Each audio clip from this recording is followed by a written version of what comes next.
여러분 옆에 분에게 한번 인사하겠습니다. 잘 오셨습니다. 오늘 꼭 은혜 받고 돌아가십시오. 한번 인사하겠습니다. 꼭 은혜 받고 돌아가십시오.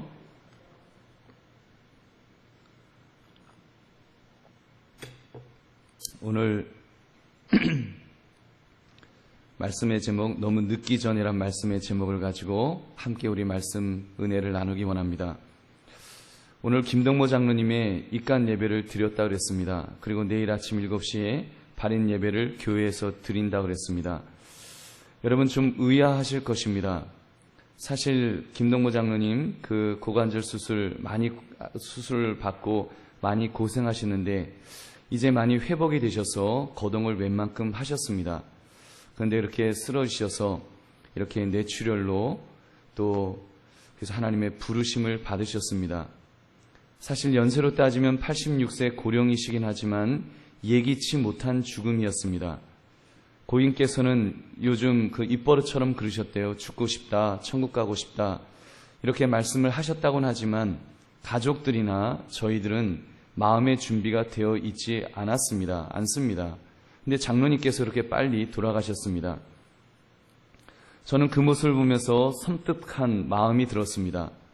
고인처럼 평생 교회를 잘 섬기시고 또 은퇴를 하시고 은퇴 후에도 기력이 되시는 그날까지 힘써 하나님을 위해서 일하시다가 부르심을 받으시는 경우는 다르겠습니다만 만약 준비도 안 되었는데 그렇게 예기치 않게 부름을 받게 된다면 어떻게 될까요? 여러분 그때 가서 너무 늦었는데 어떡해요? 아무리 후회 보았자 소용이 없지 않겠습니까? 사랑하는 성도님들, 우리 그런 면에서 정말 내 자신에게 한번 질문해 볼 수 있기를 바랍니다. 나는 과연 준비가 되어 있는가? 나는 준비가 되어 있는가? 하나님께서 언제 부르셔도 하나님 저 준비되어 있습니다. 이렇게 고백할 수 있느냐는 말입니다. 여러분 모든 일에는 때가 있습니다. 죽음을 준비하는 데에도 때가 있고 하나님의 뜻대로 살아가는 데도 때가 있고 심지어 회개하는 데도 때가 있습니다. 그때를 놓쳐서 너무 늦어버리면 어떻게 되겠느냐는 말입니다. 그러므로 오늘 말씀의 제목 너무 늦기 전에라는 제목을 가지고 하나님 앞에서 우리가 어떻게 살아가야 할지를 점검하시는 이 시간이 되시기를 주님의 이름으로 축원합니다. 오늘 본문은 요시야 왕에 관한 마지막 말씀입니다. 요시야가 어린 나이부터 하나님의 마음에 합당한 삶을 살아드렸다고 그랬습니다. 그가 위대한 종교개혁을 감행했다는 말씀은 이미 드렸습니다. 그러나 요시야 왕이 그렇게 열심히 개혁을 하였지만 나라의 기울어짐을 세울 힘은 없었던 것으로 보입니다. 성경은 그 이유를 요시야의 아버지 므낫세의 죄악이 너무 심하였기 때문에 너무 늦었다라고 말씀합니다. 여러분 얼마나 안타깝습니까? 요시야가 얼마나 탁월하게 개혁을 했는데 여러분 우리가 그거 살펴봤잖아요. 여러분 24절 25절 말씀 다시 한번 같이 읽어볼까요? 같이 읽겠습니다. 시작. 요시야가 또 유다 땅과 예루살렘에 보이는 신접한 자와 점쟁이와 드라빔과 우상과 모든 가증한 것을 다 제거하였으니 이는 대제사장 힐기야가 여호와의 성전에서 발견한 책에 기록된 율법의 말씀을 이루려 함이라. 요시야와 같이 마음을 다하며 뜻을 다하며 힘을 다하여 모세의 모든 율법을 따라 여호와께로 돌이킨 왕은 요시야 전에도 없었고 후에도 그와 같은 자가 없었더라. 아멘. 여러분 요시야는 이렇게 대단한 종교개혁을 감행했습니다.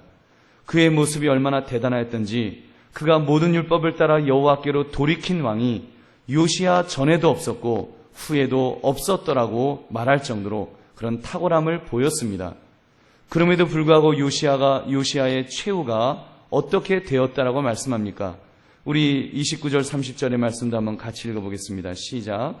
요시야 당시에 애굽 왕 바로 느고가 아수르 왕을 치고자 하여 유브라데 강으로 올라가므로 요시야 왕이 맞서 나갔더니 애굽 왕이 요시야를 무깃도에서 만났을 때 죽인지라. 신복들이 그의 시체를 병거에 싣고 무깃도에서 예루살렘으로 돌아와 그의 무덤에 장사하니 백성들이 요시야의 아들 여호아스를 데려다가 그에게 기름을 붓고 그의 아버지를 대신하여 왕으로 삼았더라. 여러분 너무 허무하지 않습니까? 너무 허무하지요. 요시야가 그렇게까지 종교개혁을 하면서 훌륭한 일을 한 왕인데 그가 전쟁에서 전사하였습니다. 우리나라 표현으로 하면 객사를 한 것입니다. 너무 기가 막히지 않습니까? 왜 하나님은 유다를 향해서 그 진노를 돌이키지 않으셨을까요? 왜 이렇게 허무하게 그 개혁을 계속해서 계승할 수 있도록 그런 기회를 주시지 않으셨을까요? 오늘 본문 25절 26절에서 그 뜻을 이렇게 밝히고 있습니다. 그러나 26절을 제가 이렇게 읽어볼게요. 그러나 여호와께서 유다를 향하여 내리신 그 크게 타오르는 진노를 돌이키지 아니하셨으니 이는 므낫세가 여호와를 경노하게 한 그 모든 경노 때문이라. 므낫세의 죄악이 너무 컸기 때문에 그 죄악의 물줄기를 따라 하나님의 저주가 본물 터지듯이 터져 나왔다는 말입니다. 너무 늦었다는 거예요. 너무 늦었다는 말입니다. 여러분, 이 말씀 얼마나 안타깝습니까? 저는 이 말씀을 읽으면서 잠깐 시험에 빠졌습니다. 어떻게 이런 일이 있을 수 있습니까? 과연 하나님 앞에서 너무 늦은 때가 있다는 말씀입니까? 요시아가 그렇게 간절하게 개혁을 하려고 했는데 그 조상들의 죄악의 물살이 너무 커서 요시아가 이렇게 어이없이 죽임을 당해도 되는 것입니까? 그렇다면 요시아의 개혁은 물거품으로 끝난 것입니까? 하나님, 이래도 되는 것입니까? 여러분, 이 질문이 나오지 않습니까? 여러분은 어떻습니까? 오늘 말씀의 제목처럼 너무 늦기 전에 너무 늦었어요라고 말할 때가 있다는 말입니까? 여러분, 회개도 그 회개의 시기를 놓치면 진정으로 회개했음에도 불구하고 저주를 받는다는 말씀인가요? 우리가 피상적으로 보면 요시아의 개혁이 실패했다고 말하는 것이 맞습니다. 요시아의 개혁은 시기적으로 너무 늦은 개혁이었습니다. 그동안 이어져 내려온 죄악의 속도가 너무 강하고 빨랐습니다. 따라서 유다왕 요시아의 힘만으로는 그 거대한 힘으로 밀고 내려오는 그 물줄기를 되돌려 놓을 수가 없었다는 말입니다. 한마디로 힘에 부치는 개혁이 되어버린 것입니다. 그러나 그렇다고 진정 그의 개혁은 너무 늦은 것으로 끝난 것일까요? 예, 너무 늦은 것이 맞습니다. 오늘 본문이 그렇게 말씀하고 있지 않습니까? 요시아는 유다 나라가 멸망당하는 저주의 끈을 끊을 수 없었습니다. 그러나 요시아의 개혁을 우리가 좀 더 큰 그림에서 볼 수 있기를 바랍니다. 영적인 눈으로 예수 그리스도를 통해서 여러분 한번 요시아의 개혁을 바라보시기 바랍니다. 저는 확신합니다. 요시아의 개혁이 너무 늦은 것 같지만, 그래서 이스라엘이 멸망을 당한 것 같지만 늦지 않았습니다. 여러분, 왜요? 이스라엘은 멸망을 당하지 않았기 때문입니다. 여러분, 멸망을 당했지만 멸망당한 것으로 끝나지 않았습니다. 누가 이스라엘입니까? 누가 진정한 이스라엘입니까? 혈통적 유대인들의 후손이 그들이 이스라엘인가요? 그들이 진정 하나님이 특별히 뽑아 세우신 선민, 하나님의 백성들이냐는 말입니다. 여러분, 아닙니다. 예수 그리스도를 통한 영적 유대인들, 영적인 아브라함의 후손들, 바로 저와 여러분들이 하나님의 백성들입니다. 여러분 믿으십니까? 바로 저와 여러분들이 하나님의 백성들인 것입니다. 그렇게 볼 때 다윗의 왕조가 멸망을 당하였는가요? 여러분, 그렇지 않습니다. 멸망당하지 않았습니다. 다윗의 자손 예수 그리스도를 통하여 영적으로 회복되었습니다. 오히려 더 큰 민족으로 하늘의 별과 같이 바다의 모래와 같이 하나님이 약속하신 대로, 아브라함에게 약속하신 대로 그렇게 번창하게 된 줄로 믿습니다. 지금 지구상의 거의 10억의 인구가 예수 그리스도를 믿어 하나님의 자녀가, 하나님의 백성이 되었습니다. 그렇게 되고 있는 줄로 믿습니다. 할렐루야. 바로 이러한 은혜가 요시아의 종교개혁을 통하여 시작된 것입니다. 저는 그런 상상을 한번 해봤습니다. 요시아의 죽음으로 그의 종교개혁이 끝난 것처럼 보이지만 그 개혁이 어떻게 되었습니까? 저는 그의 개혁의 정신이 결코 죽지 않았다고 믿습니다. 물론 요시아 이후에 여호아하스, 여호야김, 여호야긴, 시드기야에 이르는 악한 왕들이 생겨납니다. 결국 그들의 악행으로 인해서 유다 나라가 멸망을 당합니다. 요시아 이후에 시드기야 때 나라가 망하기까지 불과 25년 정도밖에 시간이 걸리지 않았습니다. 종교개혁이 일어난 이후에 25년 만에 나라가 망하였습니다. 근데 여러분 보십시오. 가만히 보십시오. 유다 나라가 멸망당한 후에 바벨론의 포로로 갔을 때 여러분 어떻게 되었습니까?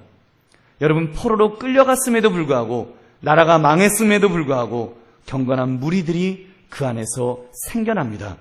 여러분 잘 아시는 다니엘과 세 친구 사드락 메삭 아벳느고 같은 사람들, 내가 하나님 앞에서 범죄하지 않겠습니다. 내가 우상에 절하지 않겠습니다. 내가 하나님 앞에 기도하겠습니다. 그렇게 결단하는 사람들이 여러분 일어나는 것을 우리가 보게 됩니다. 느헤미야와 같은 사람, 에스라와 같은 사람, 예레미야와 같은 선지자, 하박구가 같은 선지자들, 그들이 어떻게 나올 수가 있었겠습니까? 여러분 기억하십니까?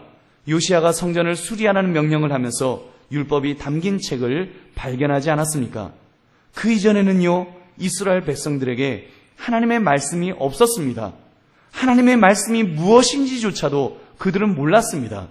제사장이라는 사람들은요, 그 레위 자손이라고 하는 사람들은 그들은 우상에게 제물을 드리는 그런 제사장으로 일하고 있었습니다. 여호와 하나님에게 제사를 드리는 것이 아니라 우상에게 제사를 드리는 그런 무지한 자들로 있었습니다. 그런데요, 여러분 요시야가 종교개혁을 일으킴으로 말미암아 다시 하나님의 말씀이 그들에게 보급이 된 줄로 믿습니다. 그때 요시야가 전심으로 하나님께 예배드렸던 절기를 지켰던 그 신앙의 불이 꺼지지 않은 것입니다. 그렇게 그들이 비록 포로로 끌려갔지만 요시야처럼 하나님의 말씀대로 살려는 자들이 생겨난 줄로 믿습니다. 그 이후에 그들이 얼마나 하나님께 제사 드리기를 기뻐합니까? 느헤미야, 에스라와 같은 사람들에 의해서 무너진 예루살렘 성이 재건되었고 성전이 다시 세워지고 제사가 회복되게 됩니다. 여러분 그런 일들이 어떻게 일어나겠어요? 여러분 요시야 이전까지만 해도 그들은요 우상을 섬기는 자들이었습니다. 성경이 성자도 잘 모르는 자들이 되어버렸습니다. 근데 요시야가 종교개혁을 일으킴으로 말미암아 비록 25년 만에 나라는 망했지만 여러분 놀라운 종교개혁의 그 믿음의 뿌리는, 여러분 믿음의 물줄기는 이어져 내려간 줄로 믿습니다. 여러분 그뿐인가요? 그들에게 메시아가 올 것이라는 메시아 대망 사상이 이스라엘 백성들의 마음속에 면면이 이어져 내려가게 됩니다. 얼마나 강하게 역사합니까? 제사장들, 바리새인들, 서기관들, 하나님의 말씀을 연구하는 자들이 얼마나 많이 생겨납니까? 비록 그들 중에 이렇게 외식하는 자들이 있었지만 정말 하나님의 말씀을 사모하고 하나님의 말씀을 연구하는 자들이 얼마나 많이 생겨났는데요. 여러분 대표적인 인물, 사도 바울과 같은 사람, 담메색에서 예수님을 만나기 전에는 그가 바리새인으로 있으면서 얼마나 준비된 자가 되었습니까? 가말리엘의 문화에서 구약 성경 말씀을, 하나님의 율법을 얼마나 많이 연구하고 준비된 자로 그가 있었습니까? 그렇기 때문에 하나님께서 그를 쓰실 때 하나님께서 위대하게 귀하게 쓰임받게 된 줄로 믿습니다. 그 은혜의 물줄기가, 여러분 그 은혜의 물줄기가 바로 요시야가 종교개혁을 함으로 인해서 여러분 이스라엘 백성들에게 그것이 시작되게 된 줄로 믿습니다.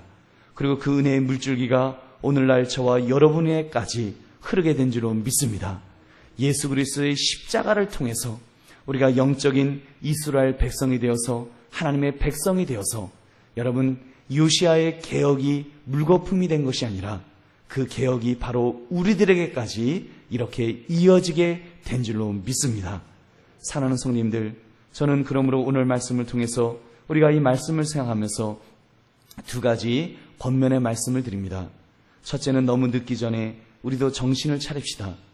여러분 너무 늦으면 안 되잖아요. 여러분 요시야의 종교개혁, 우리 그냥 오늘 본문만 읽으면 얼마나 아찔합니까? 얼마나 아찔합니까? 얼마나 아찔할 수 있었겠습니까?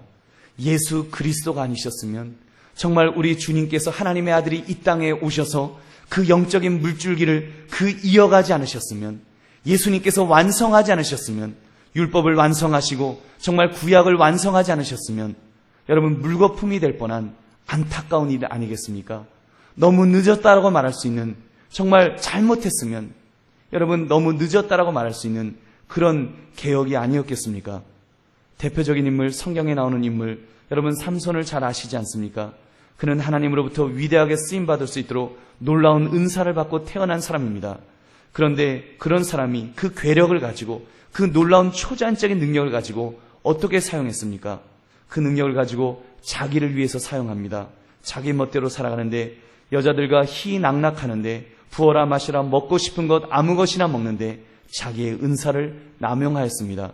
결국 블레셋 여인 들릴라의 꾀임에 빠져서 자기의 힘의 원천을 어디에서 나오는지 그 비밀을 털어놓다가 어떻게 되었습니까? 머리털 잘리고 힘을 다 잃게 된 삼손, 블레셋 사람들에게 체포되어서 두 눈알이 뽑히고 쇠사슬에 묶여서 소가 끄는 맷돌을 돌리는 가장 불쌍한 처지가 되었습니다. 마지막에 하나님 앞에 기도하잖아요. 하나님, 내 이 원수를 갚을 수 있도록 한 번만 기회를 달라고. 물론 하나님께서 그를 회복시켜 주셨습니다. 그래서 그가 그 집의 기둥을 쓰러뜨려서 그를 조롱하던 사람 3,000명의 블레셋 사람들을 죽이면서 그도 같이 죽었습니다. 성경은 그가 죽을 때 죽인 블레셋 사람들의 숫자가 그가 생전에 죽인 숫자보다 더 많았다라고 평가합니다. 여러분, 얼마나 안타까운 일입니까? 물론 하나님께서 너무 늦은 그 순간에도 쓰시기는 쓰셨지만 얼마나 비참하게 쓰임받은 것입니까? 사랑하는 성도들이여, 저나 여러분에게 하나님께서 기대하시는 것이 있습니다. 하나님께서 여러분들에게 주신 것들이 있습니다. 여러분에게 은사를 주시고, 여러분에게 건강을 주시고, 여러분에게 젊음을 주시고, 여러분에게 물질을 주셨습니다. 지혜를 주셨습니다. 여러분, 그렇다면 우리 하나님께서 우리에게 주신 것을 가지고 우리가 쓰임받아야 되지 않겠습니까? 여러분, 우리 하나님 앞에서 한번 내 자신을 돌아보십시오. 과연 내가 하나님이 주신 이 기회를 가지고 오늘 그렇게 쓰임받았는가? 내가 후회 없는 오늘 하루를 보냈는가? 여러분, 한번 돌아보시기 바랍니다. 지난 일주일을 여러분 후회 없이 하나님 앞에서 내가 정말 하나님을 위해서 살았습니다, 이렇게 고백할 수 있을런지요? 여러분, 하나님은 우리에게 오늘을 주셨습니다. 그러나 내일도 주실런지요? 여러분, 내일은 하나님께서 약속하신 날이 아닙니다. 하나님께서 우리에게 약속하신 날은 오직 오늘일 뿐입니다. 우리에겐 내일은 없습니다. 약속된 내일은 없습니다. 하나님이 불러가시면 오늘 밤이라도 우리는 하나님에게로 가야 되는 것이 우리들입니다. 여러분, 우리들이 언제 하나님이 부르실지 그 내일에 대한 그 말씀은 우리들에게 주시지 않으셨습니다. 오로지 오늘일 뿐입니다. 여러분, 그러므로 정말 사랑하는 성도들이요, 만약 내일 아침에 내가 눈을 뜨지 못한다면 괜찮겠습니까? 저는 지금 죽어도 그 천국 갈 믿음의 준비가 되었습니다, 이렇게 자신 있게 말할 수 있으십니까? 거기다가 조금 더 욕심을 부린다면 나의 달려갈 길을 향해서 최선을 다해 달려가고 있습니다, 달려갔습니다라고 말할 수 있을런지요? 너무 늦기 전에 우리 정신 차립시다. 하나님이 기뻐하신 일을 찾아서 우리가 그 일을 감당하기 원합니다. 그러면 내 삶을 최대한 잘 활용함으로 한 점 후회 없는 인생을 살아가시기를 주님의 이름으로 축원합니다. 또 한 가지는 예수 그리스도 안에서 여러분, 너무 늦은 사람은 아무도 없다는 사실입니다. 여러분, 제가 너무 늦기 전에라고 말씀드렸지만 너무 늦지 않았습니다. 아직은 기회가 있습니다. 아직은 기회가 있습니다. 제가 지난주 설교의 말씀을 잠깐 드렸지요. 예수님 옆에 있던 강도 한 사람, 십자가 처형으로 죽기 일보 직전이었지만 하나님, 예수님 나를 기억하옵소서, 나를 기억해달라고 믿음의 고백을 할 때 그가 구원을 받았습니다. 할렐루야. 하나님은요, 우리가 하나님을 진심으로 붙들면, 믿음으로 붙들면 결코 외면하지 않으십니다. 하나님은 너 너무 늦었어라고 결코 말씀하지 않으실 것입니다. 물론 인간적인 눈으로 보면 너무 늦은 것처럼 보일 수 있습니다. 요시야의 개혁이 물거품이 되는 것 같아 안타까울 수도 있습니다. 그러나 하나님은 그런 분이 아니십니다. 하나님은 성도의 기도를, 성도의 그 헌신을 결코 외면하지 않으시는 분이신 줄로 믿습니다. 우리가 믿음으로 붙들면, 전심으로 붙들면 하나님은 우리에게 은혜를 주시고 복을 주시고 기회를 주시는 줄로 믿습니다. 그 은혜를 바라볼 수 있기를 바랍니다. 사랑하는 성도들이여, 우리 그러므로 이 시간, 이 밤에 결단합시다. 너무 늦기 전에 결단합시다. 너무 늦기 전에 하나님의 뜻대로 열심히 살겠다고 이 밤에 결단하시는 저와 여러분 되시기를 주님의 이름으로 축원합니다. 그리고 우리 주님 앞에서는 너무 늦은 때는 없다는 것을 믿으시면서 여러분 지금 결단합시다. 여러분 오늘 우리에게 주셨습니다. 혹시라도 우리가 내일 아침에 눈을 떴을 때 그날은 또 오늘이 되지요. 여러분 오늘 내가 눈을 떴을 때 여러분 그때 우리가 지금이라도 우리가 결단하고 늦었다고 생각하는 그때 결단하면 여러분 하나님께서 우리에게 은혜 주실 줄로 믿습니다. 늦었다고 생각할 때가 가장 빠른 때입니다. 주여 내가 믿음의 결단을 합니다. 나를 붙들어 주옵소서. 주여 내가 아는 안무개를 태신자로 작정합니다. 주께서 책임져 달라고 우리가 기도하고 간구할 때 너무 늦은 때는 없는 줄로 믿습니다. 너무 늦은 사람도 없는 줄로 믿습니다. 그러므로 여러분 기도하면서 결단하심으로 하나님의 큰 은혜를 받아 누리시는 저와 여러분 되시기를 주님의 이름으로 축원합니다. 우리 함께 기도